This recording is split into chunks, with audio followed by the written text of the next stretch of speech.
Good morning, children. Hope you are all getting ready for the unit test too. So already I hope you have received the questions, isn't it? The question is the solution lesson, whole lesson. Okay, right from the beginning to end. That is a whole lesson you are going to write for the unit test. This session we are going to revise for NEET. Okay. I hope you know about the question pattern. Already you have completed the first unit test as well as quarterly examination, isn't it? So you know about the pattern also. Anyhow, I'll tell you the pattern as well as the question. Just have a look. Okay. What is the topic of the lesson? The topic of the lesson is solutions, whole lesson, right? So next question pattern is multiple choice questions. Okay, you will receive all the questions in choose the best options. In that pattern only you will receive. 4 options will be given to you. You have to select the right option, right? So some options it may confuse you.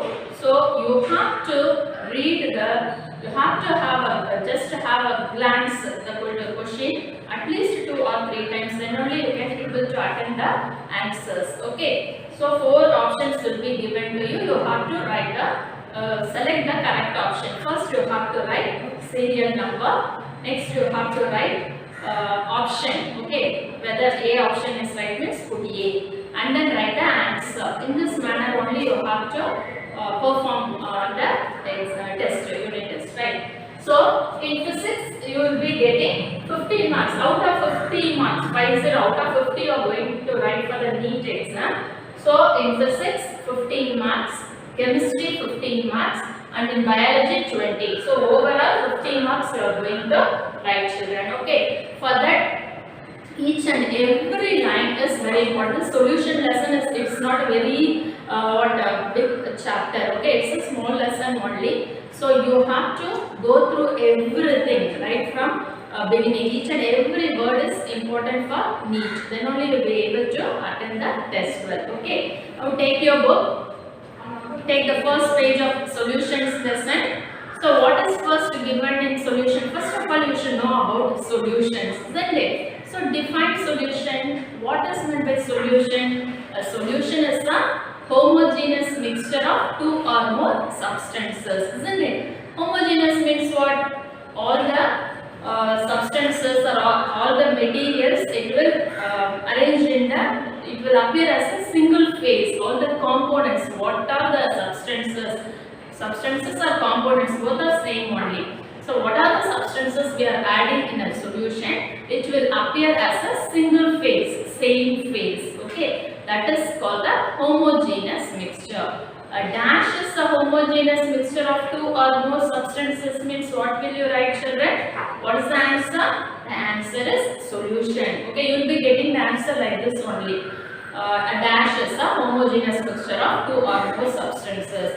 So 4 options you will be getting. If you are getting the option answer is a solution mix, you have to select the solution only. So a solution is a homogeneous mixture of 2 or more substances. Okay, underline that word, underline the line, first line fully. A solution is a homogeneous mixture of 2 or more non-reacting substances whose composition be varied with certain limits. What are the substances we are adding? You will not add the same composition. Okay, composition may vary, but a solution it appears as a single phase only. Solution is a homogeneous mixture. This line, this word is very important. Okay, homogeneous means all the components appear as a single phase. Okay, right. Next. Define binary solution. Okay, define binary solution. What do you mean by binary? Binary means 2 components. Okay, underline the word. The solution, it is in the second line. The solution which has only 2 components are called binary solution. Okay, the solution which has 2 components. The 2 components is very important. Underline the 2 components. So what is meant by binary solution? The solution which has only 2 components are called binary solution. Got it? right. So next one, components of a solution. Okay, here three things we are going to discuss. One is solute, another one is solvent, another one already discussed about the solution. Okay, so you have to know about the solute and the solvent.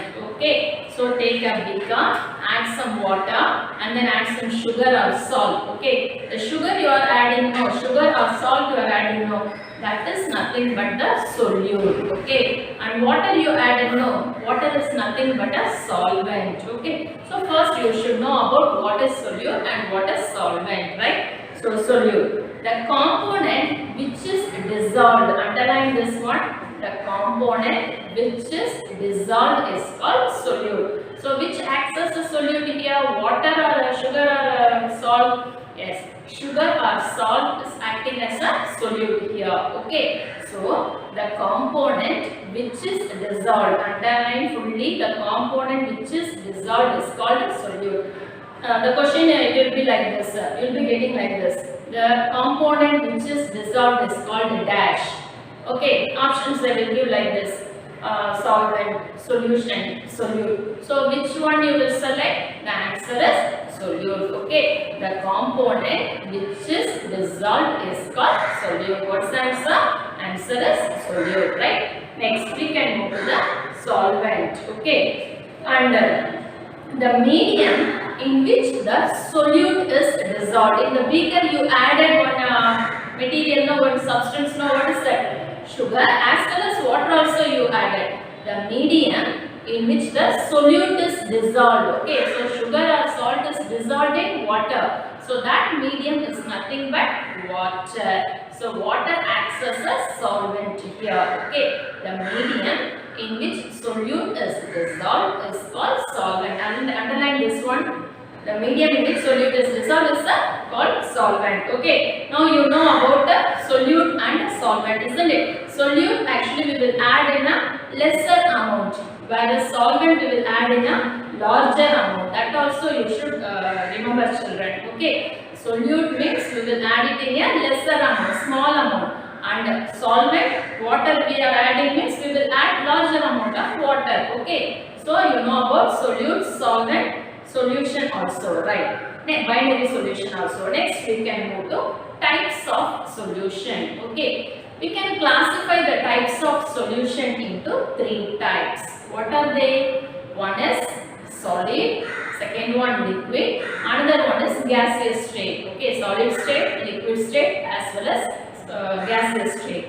Here in solid solution, which one acts as a solid? In solid solution, the solvent acts as a solid. Okay, in solid solution, the solvent is nothing but solid only. Then what about in liquid solution? In liquid solution, the solvent is of course liquid. Then what about gaseous solution? In gaseous solution, the solvent is gas only. Okay, so what are the three states? What are the three types of solvent solution? One is the solid, another one is liquid, another one is gaseous.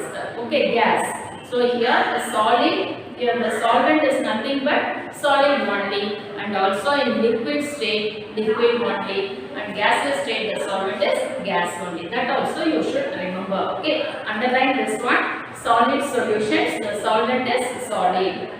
Underline. Next, in liquid solution, the solvent is liquid. Gaseous solution, the solvent is gas. Got it? Right. Shall we move to the next one? Good. Next, we can move to the types of binary solutions. Okay. We can classify the binary solutions into 9 types. Okay. How many types? There are 9 types of binary solution. Right. So, for each and every type, you have to give some examples. Okay. You have to give some examples for that. Let us see the first one. First solid solutions we can see. Solid in solid. Okay. Here the solute is nothing but solid, as well as solvent is also solid only. For that we have to give some examples also. Okay. What are the examples given in the book? Alloys like steel, brass, bronze, German silver, solder. These are nothing but solid in solid solution only. Okay. Here solute also acts as a solid, while solvent also acts as a solid. Right. Good. Next we can go to liquid in solid. Right. Liquid in solid means here liquid acts as a solute, whereas solid acts as a solvent. Okay. So next, what are the examples we can give? Copper sulfate. Okay. Hydrated crystals such as blue vitriol. It is nothing but hydrated copper sulfate only. And then dental amalgam. Already we discussed about these things, isn't it? So minimum 2 examples you should write for this. They will give liquid in liquid. Give some examples for this. Next you have to write hydrated copper sulfate, liquid amalgam, like that you have to write. So you should learn the example also, then only you can attend the answer. Next, gas in solid. Here gas acts as a solute, whereas solid acts as a solvent. What example is given? Gases absorbed over the surface of metals such as palladium, platinum, okay, and then nickel. So these examples are given. Now next we can move to the liquid solution. Underline everything, underline children. Liquid solution, right? Here liquid solution in solid in liquid state. Here the solute acts as a solid or liquid? Solid. Whereas solid in liquid means solid acts as a solute, whereas liquid acts as a solvent. Okay. What example we can give? In our daily life we are using these things. What are they? Sugar, sodium chloride. Sodium chloride is nothing but common salt. These are some of the examples for solid in liquid state. Okay. Sugar dissolves in water and then salt dissolves in water, isn't it? So that's the meaning for that. Next we can go to liquid in liquid. Liquid in liquid means solute is also a liquid, whereas solvent is also liquid only. Example, mixture of two miscible liquids like acetone and water. Acetone and water, alcohol and water. Okay, here acetone is nothing but liquid only. Water is liquid, whereas alcohol is also liquid, water is also liquid. That's what liquid in liquid solutions, right? So next one, gas in liquid. Here gas acts as a solute, whereas liquid acts as a solvent. Example, aerated drinks in Pepsi, Coca-Cola if you take. Okay, here it is in the liquid form, but carbon dioxide gas is dissolved in water. So gas in liquid means gas is nothing but a solute and liquid is a solvent, right? Next, gas is solution, solid in gas. Okay, solid in gas. Here solid acts as a solute, whereas gas acts as a solvent. Example, camphor in air. Okay, camphor is nothing but solid. Okay, if you burn the camphor, you will see the vapors coming out, isn't it? It turns into gases. This process is known as what? Sublimation. Sublimation is the process of conversion between solid to gaseous state of matter, right? Next, liquid in gas. Liquid is solute, whereas gas is solvent. Example, we can say fog. Okay, mist air. Next, it's nothing but water drops only. Next, the last one is gas in gas. Okay, here gas is nothing but a solute, whereas gas is also a solvent. Acts as a solvent also. So gas in gas, solute as well as solvent. What example we can give? Yes, air. Air. Okay, why? Because air is a mixture of gases only, right? Okay, so like that you have to understand the concept and you should learn the examples also, children. Definitely 1 or 2 questions you will be getting in this, right? So next we can move to properties of solution. The main point is, you know very well, solution is nothing but what? It is a homogeneous mixture. Okay, homogeneous means components, all the components appear as a single phase. So underline the word homogeneous mixture. Next one, due to dash size, the solute particles do not scatter a beam of light through the solution due to what? Due to small size. We cannot able to see that because it is we cannot able to see that particles through our naked eye or even under a microscope because the particles are very small. We cannot able to see through microscope as well as with our naked eye. Okay, so what's the answer? Due to small size. Underline the word due to small size. The solute particles. Third line in properties of solution. See the third line, due to small size, the solute particles do not scatter the beam of light through the solution. Right. So next one, aqueous and non-aqueous solution. Okay. So we will be getting the question like that. A solution in which water acts as a solvent is called a dash.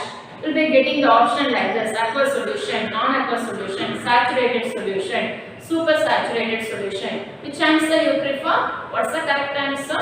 The answer is aqueous solution. Okay, a solution in which water acts as a solvent is called the aqueous solution. Got it? Right. Next, then what is meant by non-aqueous solution? Non-aqueous solution means here other than water. Okay, here we cannot take it as a water as a solvent. Other than water, a solution which acts as a what solvent other than water is called non-aqueous solution, right? So like this you will be getting the questions. Next is saturated and unsaturated solution.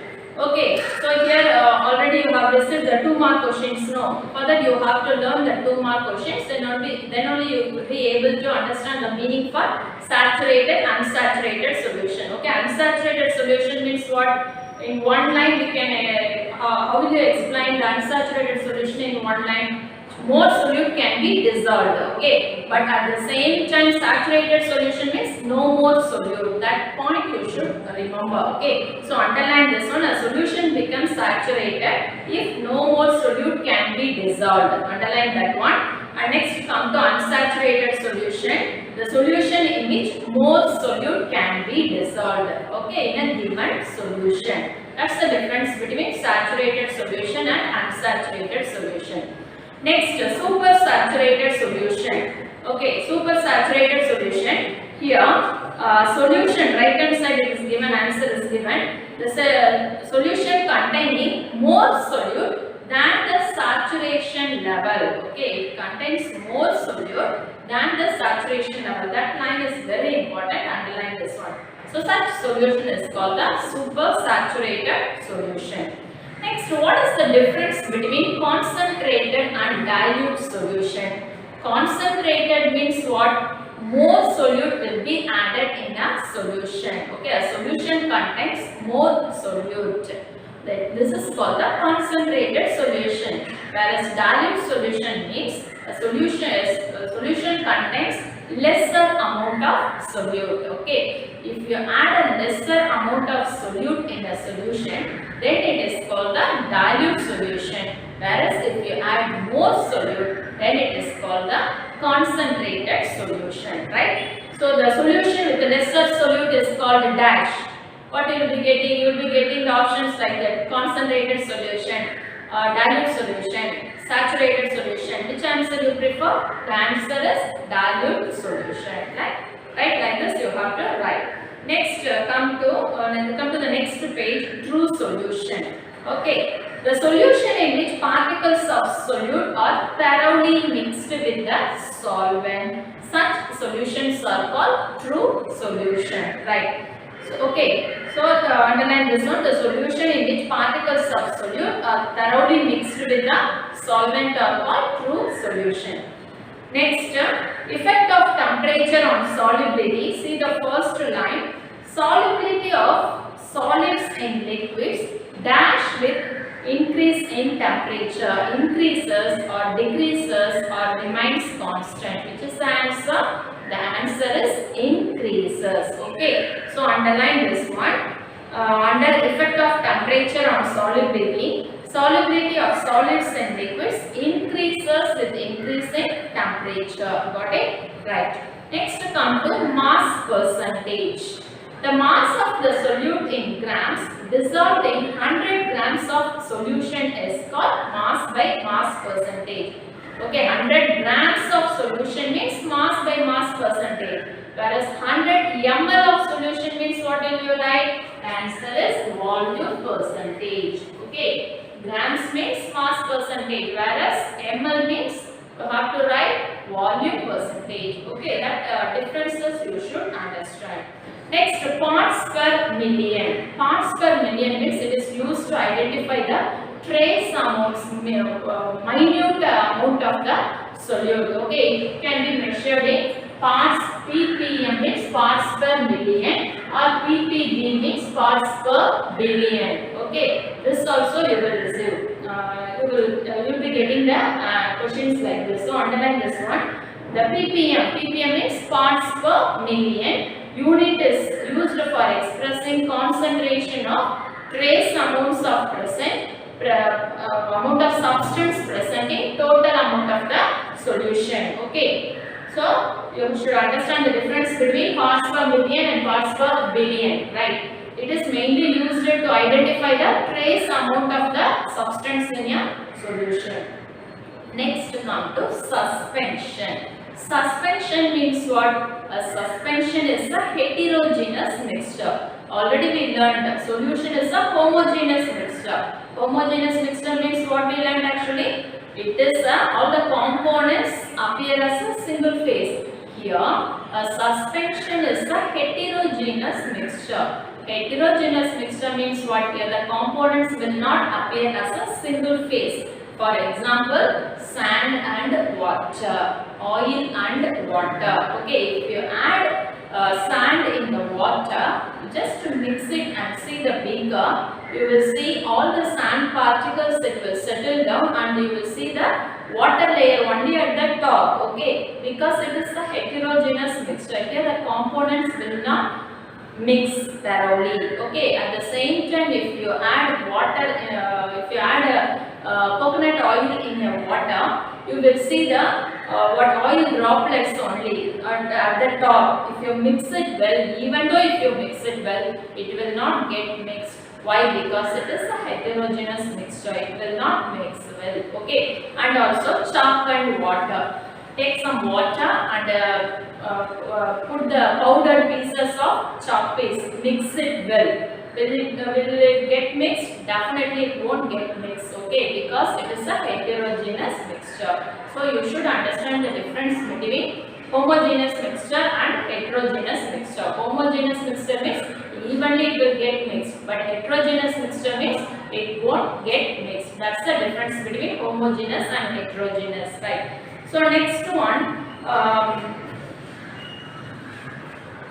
so all the things we have discussed, definition, components, types of solution, properties of solution, aqueous, non-aqueous, saturated, unsaturated, supersaturated, and difference between concentrated and dilute solution. Finally, we will be discussed about the solubility. Okay, so first, what are the things you have to learn, children? First, you should know about the definition of solution. Okay. Next, components of a solution. Components of a solution means it will come under solute and solvent. You should know the difference between solute and solvent. Solute is added in a lesser amount, whereas solvent is added in a larger amount. Okay. Next, types of solution. There are three types of solution. One is the solid state, liquid state, and gaseous state. Okay. So next, types of binary solution. Before that, what is binary solution?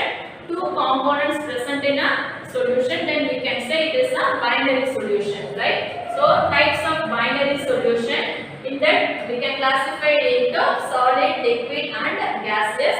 How many types of binary solutions are present? 9 types. Okay, 9 types of binary solutions are present. Next, and also you have to learn which one acts as a solute, which one acts as a solvent, and also minimum 2 examples you should learn for each and every state, that is solid state, liquid state, as well as gaseous state. Okay. Next, aqueous and non-aqueous solution. Aqueous solution means here the components in which water acts as a solvent. Okay, also you should give the example. Next, non-aqueous solution means other than water, it acts as a solvent, it is called a non-aqueous solution. Next, saturated and unsaturated solution. Saturated means no more solute is added, and unsaturated solution means more solute can be dissolved in a solvent. Okay, that's the difference between saturated and unsaturated. Next, supersaturated solution means more solute can be added, And finally, after heating the solution, it will form as a crystallization form, crystals form in supersaturated solution. Next, concentrated and dilute solution. Concentrated solution means here solute will be added more, okay, and dilute solution means the lesser amount of solute is added, then it is called a dilute solution, right? Next, true solution. Okay, all the components thoroughly mixed with the solvent. Next, solubility also we learned, isn't it? Effect of temperature on solubility, and mass percentage means it is that is present in 100 grams of the given solution. Volume percentage means 100 ml of the given solution. Next, parts per million means it is used to identify the trace amount of the solute in a solution, right? Next, suspension. Suspension is the heterogeneous mixture, isn't it? So these things you have to go through, children. Then only you can write the NEET test well. I hope everyone you will prepare well and you will write the NEET test well. Try to get full marks, children. Okay, thank you.